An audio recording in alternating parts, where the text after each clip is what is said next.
Resistance welding control. Resistance welding is a process to weld the two metals or the two jobs. Hundreds amperes to 10,000 ampere current passing through job through this electrode. For that, one step down transformer is used. Now when the electronic contactors on current passing through, or you can say that the primary winding of this step down transformer is energized by this input AC supply. Now due to this very high amount of current passing through this secondary winding, because we are using step down, that means its voltage level is low but the current level is very high, and now this current is passing through this job through this electrode. So due to this job, or you can say these metals which is required to be joints, it offers resistance R.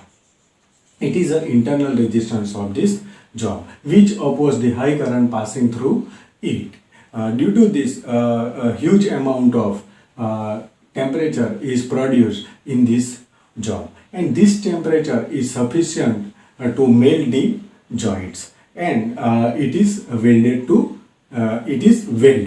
So here the whatever the temperature produced, it is given by H is equal to I square RT, where I is the current, high amount of current passing through this job, R is the resistance offered by this job at the joint or the surface area of the joint, and T is the time. It is a time to flow of current through this job.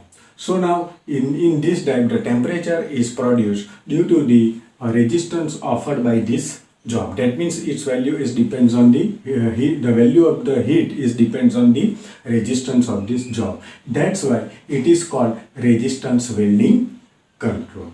Now next, heat control. So the value of welding current is small. That time this triac is used to control the heat produced by the for the resistance welding. So here triac is used.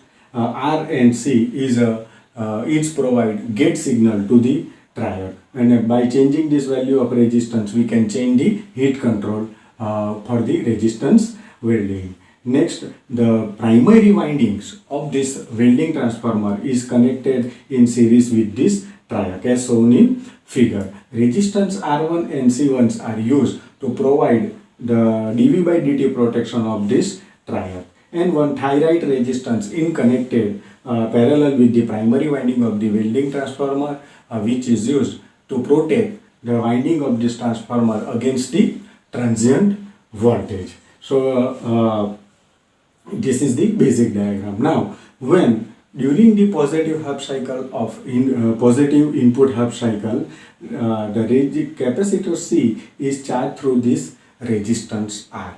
Now when the voltage across this capacitor becomes higher than the breakdown voltage of this diac, approximately 30 watt, that time this diac offers very low resistance, and this charge capacitor is discharged through gate and M2 terminal of this triac, which will turn on the triac. So the current passing through this primary winding of the transformer. So due to this very high amount of current passing through the secondary winding, which is used to join the metals.